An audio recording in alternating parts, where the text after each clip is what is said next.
একজন বাবা মা যে একটা সন্তানকে কতটা আদর যত্ন দিয়ে বড় করে তোলে একজন বাবা মাই তাই জানে। আর সেই আদর যত্নে করে গড়ে তোলা মেয়েটাকে যখন পরের বাড়ি দিতে হয় তখন যে একটা বাবা মায়ের কতটা কষ্ট হয় সেটা একমাত্র সেই বাবা মাই জানে। আসসালামু আলাইকুম everyone, welcome to my new video. কেমন আছেন আপনারা? আশা করি সবাই অনেক ভালো আছেন। আলহামদুলিল্লাহ, আপনাদের দোয়াতে আর আল্লাহর রহমতে আমিও অনেক ভালো আছি। আজকের ভিডিওটা একদম দুপুরবেলা খাওয়া দাওয়া থেকে শুরু করেছিলাম আমি। এদিকে আমার বাবা মা, ভাই, ভাবি, ভাস্তা, আমার শ্বশুর, আমার হাজবেন্ড সবাই চলে আসছিল দুপুরবেলা। দেন ওদেরকে খাবার দেওয়া হয়ে গেছিল। আর এদিকে আমারও অনেক ক্ষুধা লেগে গেছিল, তাই বাসার সবার সাথে আমিও খাবার খেতে বসে গেছিলাম। দেন খাওয়া দাওয়া শেষ করে আমি গিফটের এখানে একটু বসেছিলাম, কারণ এখানে তেমন কেউ ছিল না, একজনই ছিল। তাই এখানে আমি বসে বসে আড্ডা দিচ্ছিলাম। আর এখানে আমার হাজবেন্ডও বসেছিল। এদিকে সব চিনা জানা সব রিলেটিভরা এক এক করে আসা শুরু করে দিয়েছে। আর বিয়ে বাড়িতে আসলে যে কত মানুষের সাথে দেখা হয়, আর এটা অদ্ভুত একটা আনন্দ যে চিনা জানা অনেক মানুষের সাথে দেখা হয়। দেন কোণে এদিকে পার্লার থেকে চলে আসলো। সবাই কিন্তু মাশাল্লাহ বলতে ভুলবেন না। আর কোণের পাশে যে বসেছিল সেটা হলো আমার খালা শাশুড়ির ছেলের বউ, মানে আমার ভাসুরের বউ। আর এটা হলো কোণের বান্ধবী। সবার সাথে দেখা হলে না অনেক ভালো লাগে। আর এখানে আমি সবার সাথে আড্ডা দিচ্ছিলাম। আর খাওয়া দাওয়া এখানে প্রায় শেষ মেয়ের বাড়ির, এখন ছেলের বাড়ির মানুষরা আসবে। আর এদিকে আমার লুকটা দেখেন, পুরা চাচিমা লুক নিয়ে আমি ঘোরাঘুরি করছি। কোনো মেকআপ করি নাই, কিচ্ছু করি নাই, জাস্ট একটু লিপস্টিক দিয়ে আমি এখানে ঘোরাঘুরি করছিলাম। আর এদিকে দেখতে দেখতে জামাই বাবাজি চলে আসছে। আর জামাই বাবাজির পাশে যে ছিল সেটা হলো জামাই বাবাজির দুলাভাই লাগে।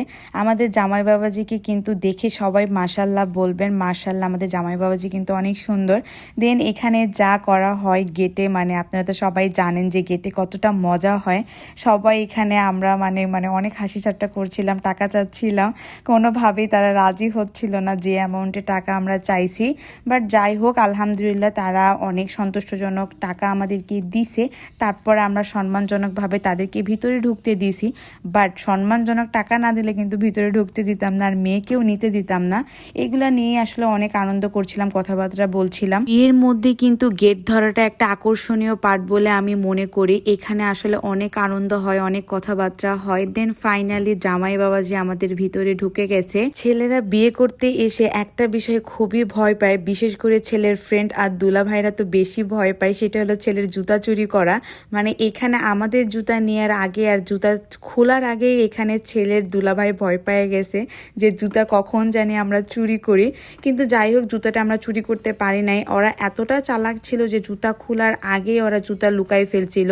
বাট আমরাও কিন্তু কম চালাক না, অন্য দিক থেকে ঠিকই তাদেরকে লসের মধ্যে ফেলাইছি। ছেলেরা আসার পরপরই ছেলেদেরকে খাবার দিয়ে দেওয়া হয়েছিল। আর এদিকে সবাই একসাথে খাওয়া দাওয়া করেছিল, যেটা আসলে দেখতেও অনেক ভালো লাগে। এদিকে জামাইয়ের দুলাভাই হাড্ডি খেয়ে আমাকে হাড্ডি খেতে বলতেছিল। আমি বলছিলাম আপনার খাওয়া কেন হাড্ডি, আমি খেতে যাব, খেলে ভালোটা খাবো। দেন সে ওইখান থেকে নিয়ে একটা রোস্ট আমাকে দিল। একটা বিষয় এখানে আমরা খুবই হাসাহাসি করছিলাম, সেখানে হলো ছেলেরা খাওয়া দাওয়া করছিল আর ওনারা অনেক লজ্জা পাচ্ছিল, কারণ আমরা সব মেয়েরা এখানে দাঁড়াইছিলাম, তাদের খাওয়া দাওয়া দেখছিলাম এখানে দাঁড়ায় দাঁড়ায়। তারা বলছিল যে আপনারা চলে যান, আমরা তো খাওয়া দাওয়া করে নেই। বাট বলছিলাম কোনো সুযোগই দেওয়া হবে না, দাঁড়াই থাকার কারণ আছে। তারপর এই পর্যন্তই, বিদায়ের কোনো ভিডিও আমি করতে পারি নাই। আসলে বিদায়ের ওই মুহূর্তের কোনো ভিডিও করার মতন মন মানসিকতা ছিল না কারোই। আজকের ভিডিওটা এই পর্যন্তই। সবাই সবার জন্য দোয়া করবেন। আল্লাহ হাফেজ।